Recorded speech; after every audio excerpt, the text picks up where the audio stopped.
কোন ভাবে কোন কাজে অতিবাহিত করেছো। সম্মানিত উপস্থিতি, এই জন্য যৌবনকালের গুরুত্ব অনেক বেশি, যুবকদের গুরুত্ব ইসলামে অনেক বেশি, কিন্তু আজকে এই যুবকরাই ধ্বংসের পথে।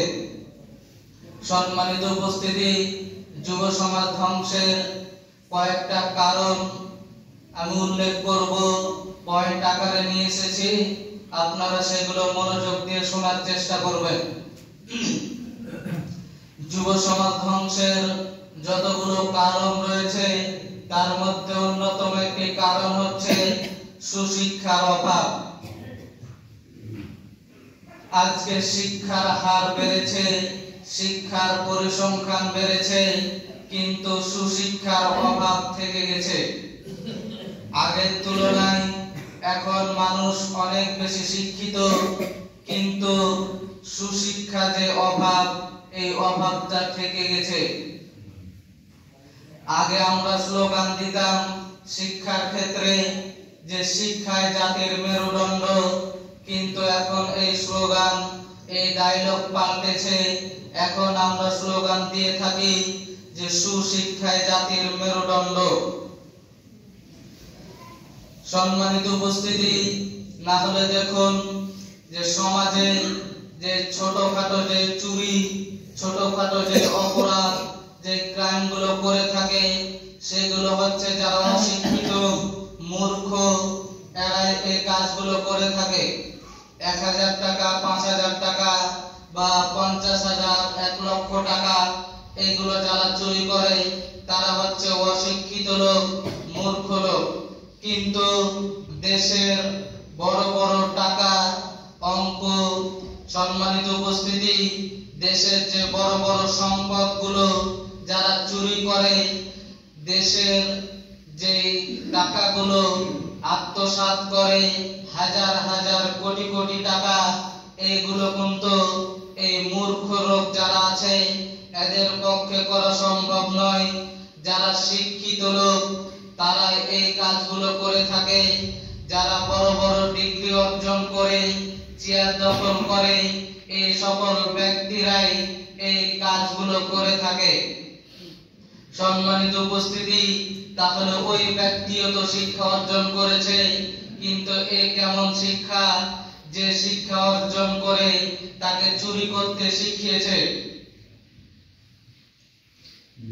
সম্মানিত উপস্থিতি, আপনার সন্তান ছোট, আপনার সন্তান যখন কেবল পড়া শিখছে, তখন আপনার সন্তান, আপনার ছেলে, আপনার মেয়ে যে কবিতা, যে ছড়া শিখছে, তার একটি কবিতা হলো যে হাট্টিমা টিম টিম, তারা মাঠে পারে ডিম, তাদের খাড়া দুটা শিং। সম্মানিত উপস্থিতি, একটু ভাবুন যে যে প্রাণীদের দুটো শিং থাকে, এই প্রাণী কখনো ডিম দেয় না, অথচ আপনার সন্তান ছড়া মুখস্থ করছে যে হাট্টিমা টিম টিম, তারা মাঠে পারে ডিম, তাদের খাড়া দুটা শিং। তাহলে এই ছড়া থেকে আপনার সন্তান, আপনার ছেলে, আপনার মেয়ে কি শিক্ষা অর্জন করবে? এই ছড়া থেকে আপনার সন্তান, আপনার ছেলে, আপনার মেয়ে এটাই শিক্ষা অর্জন করবে যে মানুষকে কিভাবে ধোঁকা দিতে হয়।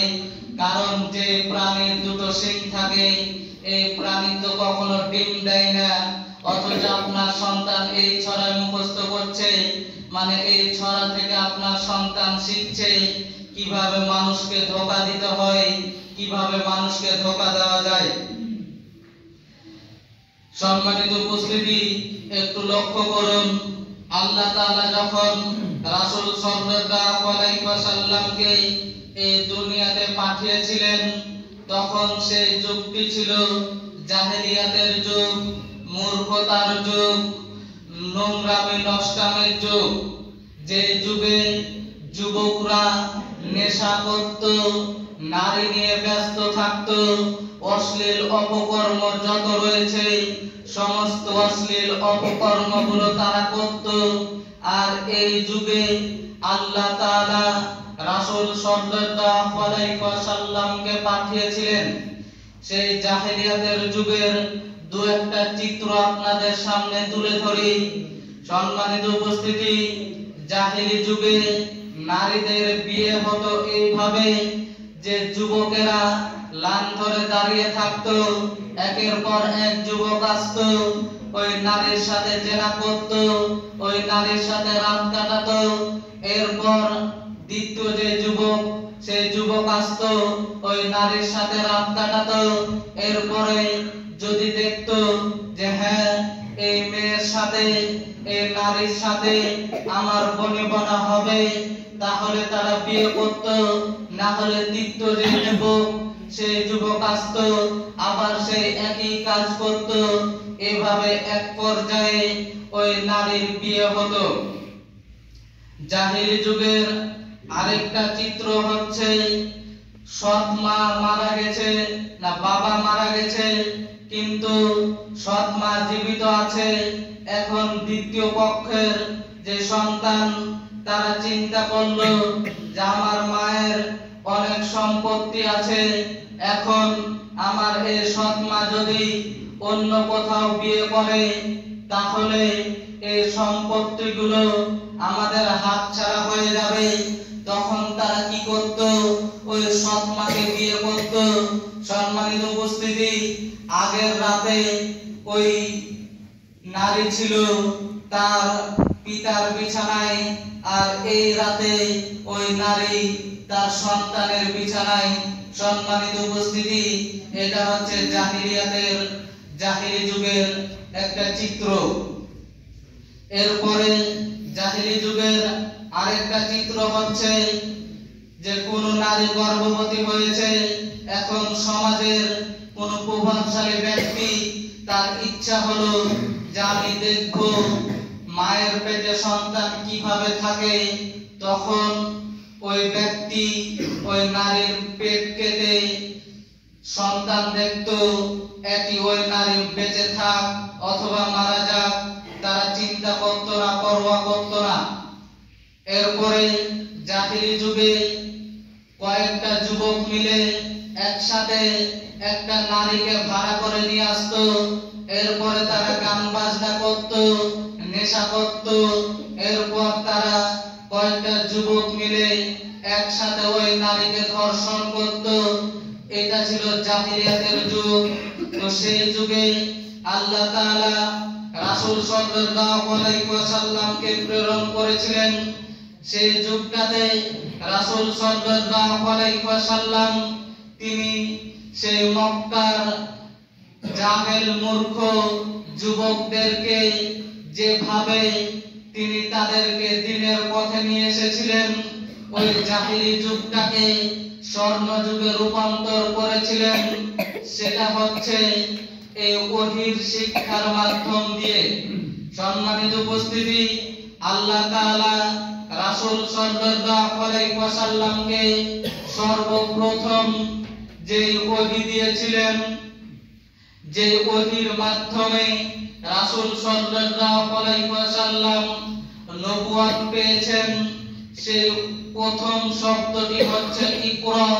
তুমি পড়ো, বিসমি রাব্বিকাল্লাযী খলাক, তোমার প্রভুর নামে পড়ো যিনি তোমাকে সৃষ্টি করেছেন। সম্মানিত উপস্থিতি, আজকেও যদি আমরা এই যুব সমাজকে এই ধ্বংসের হাত থেকে ফেরাতে চাই, তাহলে এই যুবকদের অন্তরে এই ওহীর যে শিক্ষা, এই শিক্ষা দিতে হবে। এই শিক্ষা না দিতে পারলে আজকের যুবকরা ধ্বংস হয়ে যাবে। সম্মানিত উপস্থিতি, বছর শেষ হতে যাচ্ছে। আপনি পিতা, আপনি অভিভাবক, একটু সচেতন হবেন, একটু চিন্তা করবেন যে আগামী বছর আমি আমার সন্তানকে কোন শিক্ষায় শিক্ষিত করব। এমন শিক্ষা দিব না তো যে শিক্ষা অর্জন করে আমার সন্তান চুরি করতে শিখবে, আমার সন্তান দুর্নীতি করতে শিখবে। এজন্য যারা পিতামাতা আছেন, অভিভাবক আছেন, আপনারা একটু সজাগ হন। আপনারা একটু সচেতন হন। সম্মানিত উপস্থিতি, মাটি হচ্ছে 3 প্রকার। এক, যে মাটি নিজে আকাশ থেকে যে পানি হয়, বৃষ্টি বর্ষণ হয়, ওই পানি নিজে ধারণ করে, এরপরে কৃষকেরা সেই পানি থেকে সেচ দেয়, ফসল উৎপন্ন করে। আরেক প্রকার মাটি হচ্ছে যে শুধুমাত্র পানি ধরে, এরপর কৃষকরা সেই মাটি থেকে পানি সেচ দিয়ে ফসল উৎপন্ন করে।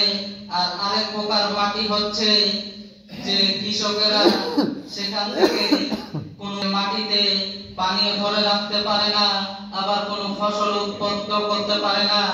তো এই 3 প্রকার মাটিকে রাসূল সাল্লাল্লাহু আলাইহি ওয়াসাল্লাম এভাবে উদাহরণ দিয়েছেন যে যে ব্যক্তি দ্বীনি শিক্ষা অর্জন করলো, এরপর সে ওই শিক্ষা অর্জন করে মানুষকে শিক্ষা দিল, মানুষ তার কাছ থেকে উপকৃত হলো, এটা হচ্ছে প্রথম প্রকার মাটির সাথে উদাহরণ।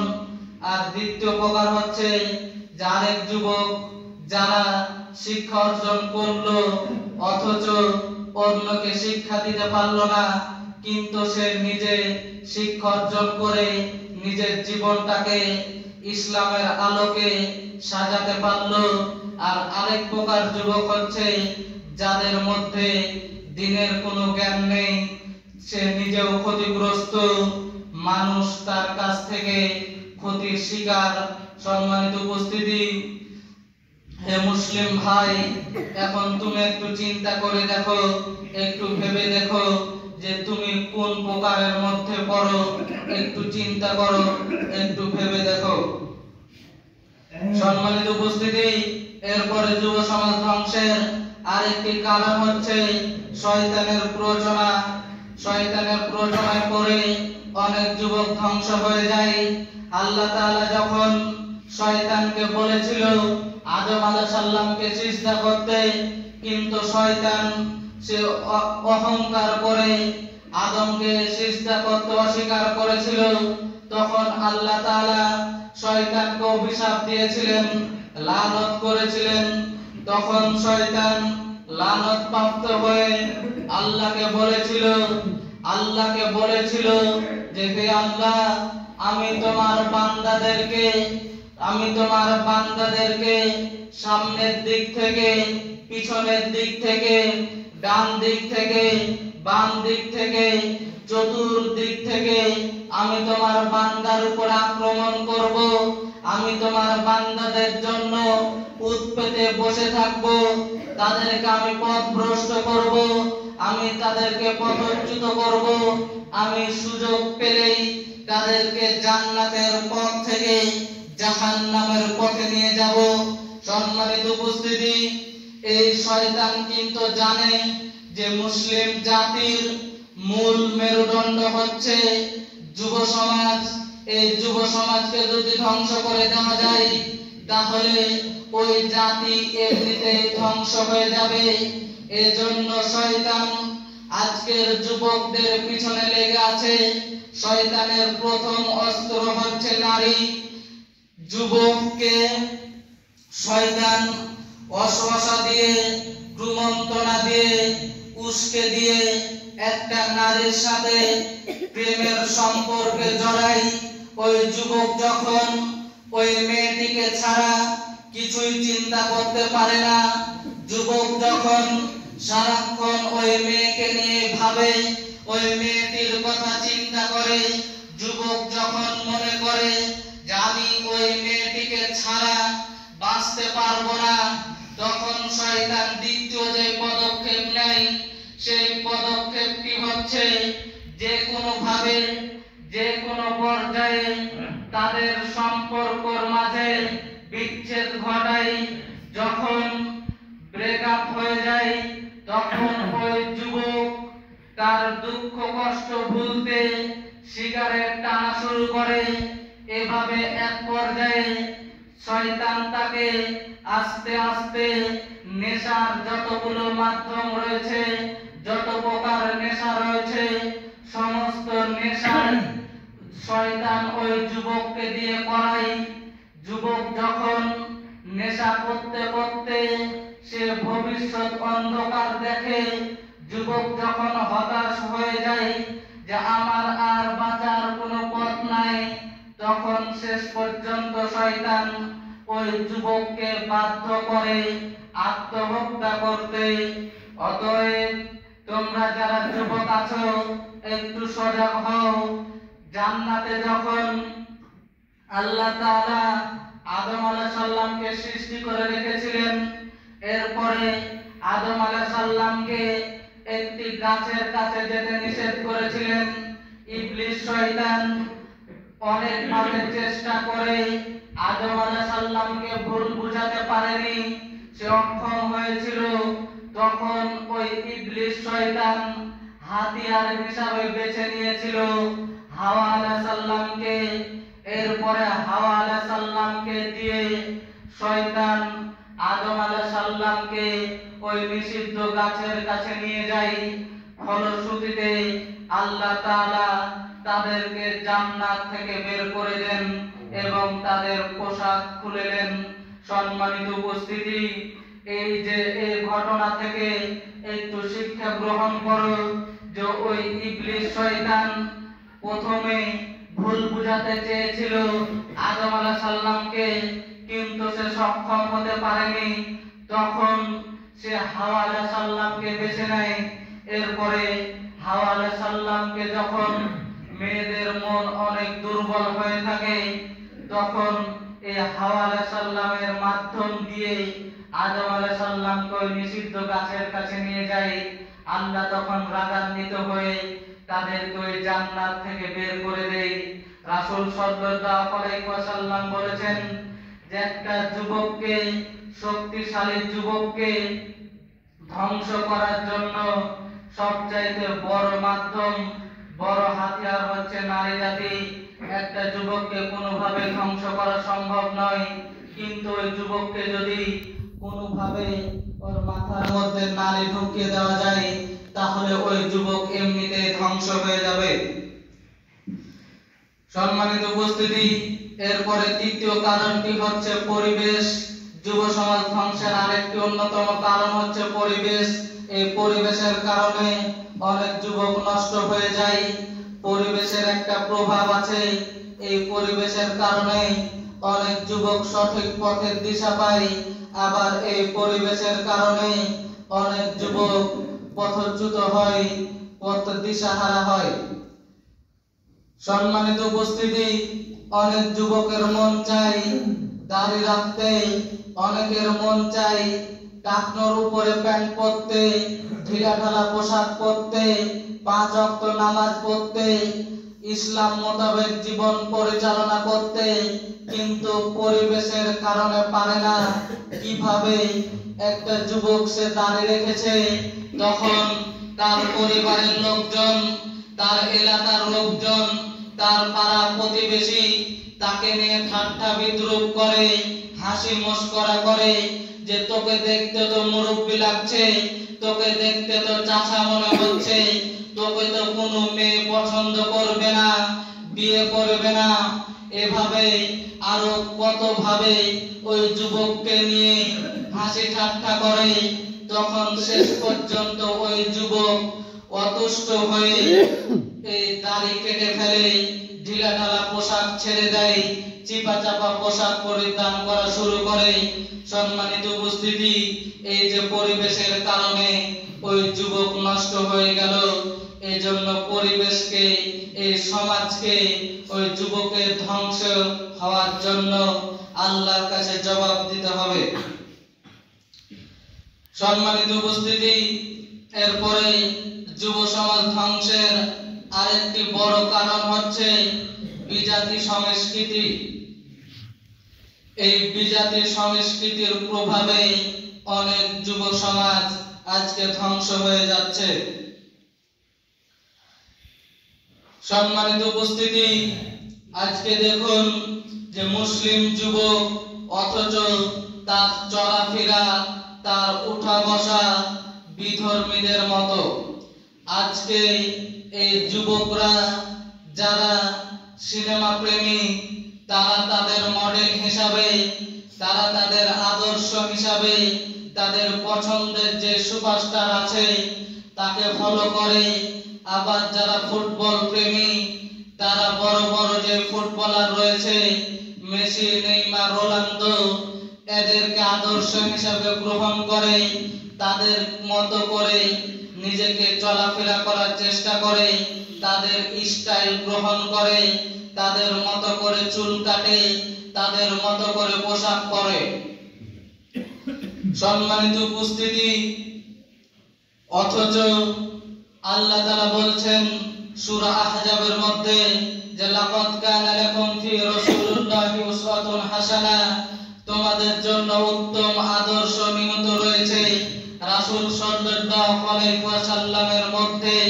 কিন্তু আজকের যুবকরা আদর্শ হিসাবে রাসূল সাল্লাল্লাহু আলাইহি ওয়াসাল্লামকে গ্রহণ না করে তারা আদর্শ হিসাবে গ্রহণ করছে ওই সিনেমার সুপারস্টারদেরকে, ফুটবলের যে তারকা রয়েছে সেই তারকাদেরকে। আজকে অনেক যুবককে দেখা যায় বাবরি রেখেছে, দাড়ি রেখেছে, কিন্তু ওই যুবক এটা রাসূল সাল্লাল্লাহু আলাইহি ওয়াসাল্লামকে ভালোবেসে করেনি। রাসূল সাল্লাল্লাহু আলাইহি ওয়াসাল্লাম তিনি যে চুল বড় বড় রাখতেন, বাবরি রাখতেন, এই জন্য যে রাসূলকে ভালোবেসে ওই যুবক বাবরি রেখেছে এটা না।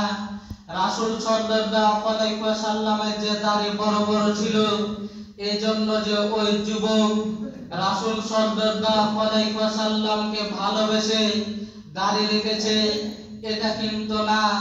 ওই যে সিনেমা রিলিজ হয়েছিল কেজিএফ, ওই কেজিএফ এর রকি ভাই, ওই রকি ভাইকে অনুসরণ করে আজকের অনেক যুবকরা চুল বড় বড় রাখে, দাড়ি বড় বড় রাখে। অথচ ওই যুবকের উচিত ছিল রাসূল সাল্লাল্লাহু আলাইহি ওয়াসাল্লামকে ভালোবেসে তার মহব্বতে চুল বড় বড় রাখা, বাবরি রাখা, দাড়ি বড় করা, কিন্তু সেটা না করে ওই যুবক মহব্বত করেছে, ভালোবেসেছে রকি ভাইকে। সম্মানিত উপস্থিতি, আপনারা যারা এই বিজাতি সংস্কৃতি বিধর্মীদেরকে আদর্শ হিসাবে গ্রহণ করেছেন তাদের সম্পর্কে রাসূল সাল্লাল্লাহু আলাইহি ওয়াসাল্লাম বলছেন ওয়াসাতালহাকু কাবাইলু মিন উম্মতি বিল মুশরিকিনা, যে আর অচিরেই আমার উম্মতের কিছু লোক তারা বিধর্মীদের সাথে মিশে যাবে, বিধর্মীদেরকে আদর্শ হিসাবে গ্রহণ করবে। রাসূল সাল্লাল্লাহু আলাইহি ওয়াসাল্লাম 1450 বছর পূর্বে যে ভয় করে গেছে, আজকে যুবকরা সেই ভয়ের মধ্যেই পড়েছে।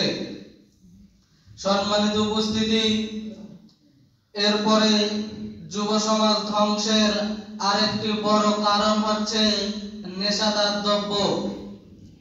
এই নেশাদার দ্রব্যের কবলে পড়ে অনেক যুবকরা ধ্বংস হয়ে যাচ্ছে। বর্তমান বাংলাদেশে নেশাদার দ্রব্যের ছয় লাভ যেমন বেশি, এর পাওয়ার মাধ্যমও অনেক সহজ। এক খ্রিস্টান গবেষক সে গবেষণা করে সমাজ নিয়ে গবেষণা করেছে। তো গবেষণা করার পর ওই খ্রিস্টান গবেষক বলেছে যে এই পৃথিবী থেকে যদি যত নেশাদার দ্রব্য রয়েছে এই সমস্ত নেশাদার দ্রব্য বন্ধ করা হয়, উঠিয়ে দেওয়া হয়, তাহলে গোটা পৃথিবী থেকে, গোটা দুনিয়া থেকে অর্ধেক হাসপাতাল বন্ধ হয়ে যাবে, অর্ধেক মেডিকেল বন্ধ হয়ে যাবে। এটা হচ্ছে ওই খ্রিস্টান গবেষকের আজকের গবেষণা। কিন্তু আজ থেকে 1450 বছর পূর্বে রাসূল সাল্লাল্লাহু আলাইহি ওয়াসাল্লাম সমস্ত অপকর্মের অশ্লীলতার মূল হিসাবে উল্লেখ করেছেন এই মদকে, নেশাদার দ্রব্যকে। বনি ইসরাইলের যুগে এক ব্যক্তিকে ধরে নিয়ে আসা হয়। এরপরে ওই ব্যক্তির সামনে 4টি অপশন রাখা হয়, যে 4টির মধ্যে হতে যে কোনো একটি তোমাকে করতে হবে, তাহলে তোমার মৃত্যুদণ্ড মওকুফ, তাহলে তোমাকে ছেড়ে দেওয়া হবে। ওই যুবকের সামনে 4টি অপশন দেওয়া হয়েছিল। 1, তাকে শূকরের গোশত ভক্ষণ করতে হবে, তাহলে তার মৃত্যুদণ্ড মওকুফ। 2, তাকে জেনা করতে হবে, তাহলে তার মৃত্যুদণ্ড মওকুফ। 3, তাকে মদ পান করতে হবে, তাহলে তাকে ছেড়ে দেওয়া হবে, মুক্তি দেওয়া হবে। 4, তাকে শিশুকে হত্যা করতে হবে, তাহলে তাকে ছেড়ে দেওয়া হবে, তাহলে তার মৃত্যুদণ্ড মওকুফ করা হবে।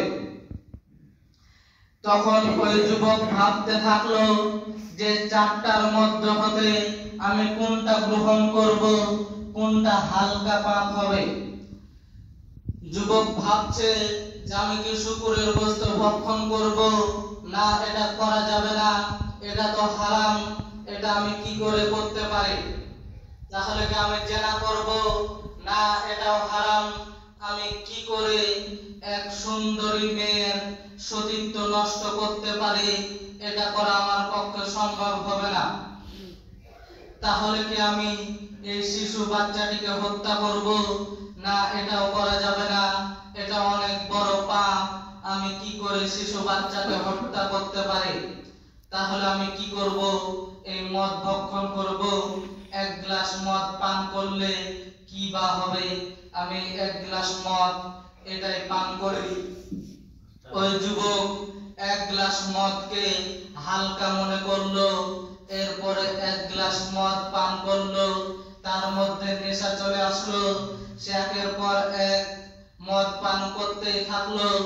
এক পর্যায়ে সে মাতলামি তার মধ্যে চলে আসলো। সে নেশায় পড়ে সে পাগল হয়ে একের পর এক যে পাপগুলো রয়েছে, সুন্দরী নারীর সাথে জেনা সেটাও করলো, শূকরের গোশত ভক্ষণ সেটাও করলো, আবার ওই শিশু বাচ্চাটিকে হত্যা সেটাও করলো।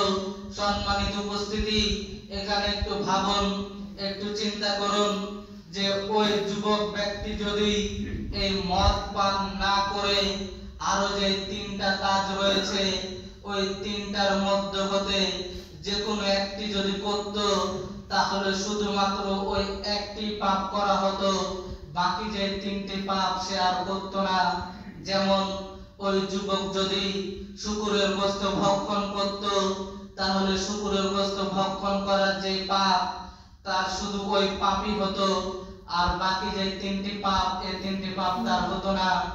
অথবা সে যদি জেনা করত, তাহলে জেনার পাপ সে এটাই শুধু হতো, অন্য পাপ আর করত না।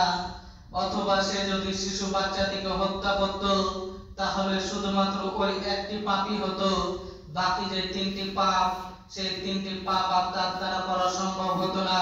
কিন্তু সে ছোট হালকা মনে করেছে, নেশাদার দ্রব্যকে, মদকে সে মদ পান করেছে। এই মদ পান করার কারণে তার মস্তিষ্ক বিকৃতি ঘটে, সে আর নিজের মধ্যে ছিল না। তখন সে একের পর এক পাপ করে গেছে, তার কিছুই মনে হয়নি। এই জন্য যুব সমাজ ধ্বংসের যতগুলো কারণ রয়েছে, তার মধ্যে অন্যতম একটি কারণ হচ্ছে এই নেশাদার দ্রব্য। এই নেশাদার দ্রব্যর কবলে পড়ে আজকের যুব সমাজ ধ্বংস হয়ে যাচ্ছে। আনাস রাদিয়াল্লাহু তাআলা থেকে বর্ণিত, তিনি বলেন যে রাসূল সাল্লাল্লাহু আলাইহি ওয়াসাল্লাম বলেছেন, লা ইয়াকুনান্না ফি হাযিহিল উম্মতি খাসফুন ওয়া কাসফুন ওয়া মাসকুন ওয়া যালিকা ইযা সারাবুল খুমুরা ওয়াত্তাখাযুল কায়নাত ওয়া জারাবু বিল মাআজিব। আনাস রাদিয়াল্লাহু তাআলা থেকে বর্ণিত, তিনি বলেন যে রাসূল সাল্লাল্লাহু আলাইহি ওয়াসাল্লাম বলেছেন, আমার উম্মতের উপরে অবশ্যই 3টি ভয়াবহ পাপ নেমে আসবে। 1, বিভিন্ন এলাকায় ভূমি ধসে যাবে। 2, অন্য জাতির পক্ষ থেকে জুলুম অত্যাচার চাপিয়ে দেওয়া হবে। 3, তাদের পাপের কারণে আকার আকৃতি পরিবর্তন ঘটবে। আর এটা কখন হবে?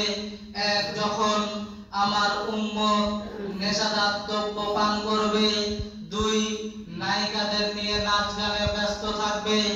তিন, বাদ্যযন্ত্রের প্রতি আগ্রহ হবে। সম্মানিত উপস্থিতি, তিনটি ভয়াবহ পাপের কথা রাসূল সাল্লাল্লাহু আলাইহি ওয়াসাল্লাম উল্লেখ করেছেন। আর এই তিনটি ভয়াবহ পাপ তখন হবে যখন তিনটি কাজ করবে এই উম্মত। তার মধ্যে এক নম্বরে রাসূল সাল্লাল্লাহু আলাইহি ওয়াসাল্লাম উল্লেখ করেছেন নেশাদার দ্রব্যকে। সম্মানিত উপস্থিতি, এরপরে যুব সমাজ ধ্বংসের আরেকটি বড় কারণ হচ্ছে সহশিক্ষা। এই সহশিক্ষার কারণে অনেক তরুণ তরুণী নষ্ট হয়ে যাচ্ছে। সময় শেষ, সংক্ষিপ্ত আকারে এই কারণটা বলে আমি আমার আলোচনা শেষ করব। সম্মানিত উপস্থিতি, সহশিক্ষার মাধ্যমে অনেক যুবক যুবতী কিভাবে নষ্ট হচ্ছে, যে বাংলাদেশের আবহাওয়া অনুযায়ী ক্লাস 4 এর মেয়েদের অধিকাংশের মধ্যে যে নারী পুরুষ সংক্রান্ত যে জ্ঞান, এই জ্ঞান তাদের মধ্যে চলে আসে। ধরুন একটা ক্লাসে 30 জন ছাত্রী আছে, তার মধ্যে হতে 10 জনের মধ্যে এই জ্ঞানটা চলে এসেছে যে নারী পুরুষের মাঝে কি হয়, এই সংক্রান্ত যে জ্ঞান, এই জ্ঞান চলে এসেছে। তখন ওই 10টা নারী আরো যে 20টা নারী আছে তাদের মাঝে বিতরণ করে। এইভাবে তখন এই ক্লাস 4 থেকে তাদের মাঝে যে পুরুষের উপরে যে একটা চাহিদা আকর্ষণ, আর পুরুষদের যে নারীর প্রতি একটা চাহিদা আকর্ষণ, এটা ক্লাস 3-4 থেকে চলে আসে। এই জন্য ক্লাস 3-4 থেকে এই নারী পুরুষ এই সহশিক্ষা এটাকে বন্ধ করতে হবে। নারীদের আলাদা শিক্ষা ব্যবস্থা করতে হবে আর পুরুষদের আলাদা শিক্ষা ব্যবস্থা চালু করতে হবে। সম্মানিত উপস্থিতি, কয়েকটা পরিসংখ্যান বলি। যে এক গবেষণায় দেখা গেছে, বেসরকারি এক সংস্থার গবেষণা, যে বাংলাদেশে কলেজ পড়ুয়া মেয়েদের পরিসংখ্যান যে শতকরা ৭৬ জন নারী তার বিয়ের আগে সতীত্ব নষ্ট করেছে, অন্য পুরুষের সাথে শারীরিক সম্পর্ক করেছে। এরপরে রাজশাহীর এক থানা, তানোর থানা, ওই তানোর থানার গোয়েন্দা বিভাগের রিপোর্ট অনুযায়ী যে ওই তানোর থানাতে যারা ক্লাস 9-10 এ পড়ে, এদের শতকরা 100% নারী শারীরিক সম্পর্ক করে ফেলেছে। সম্মানিত উপস্থিতি, তাহলে একটু চিন্তা করুন, ভেবে দেখুন যে 100% নারী যারা ক্লাস 10 পাস করেছে তারা তাদের সতীত্ব নষ্ট করে ফেলেছে শুধুমাত্র এই সহশিক্ষার কারণে। এরপরে যুব সমাজ ধ্বংসের আরেকটা কারণ হচ্ছে পিতামাতার অসচেতনতা। আর যুব সমাজ ধ্বংসের আরেকটা বড় কারণ হচ্ছে নোংরা রাজনীতি। তো সম্মানিত উপস্থিতি, সময় যেহেতু শেষ, পরবর্তীতে যদি সময় পাই তাহলে এই সম্পর্কে আরো বিস্তারিত আলোচনা করব। ওয়া আখিরু দাওয়ানা আলহামদুলিল্লাহি রাব্বিল আলামিন।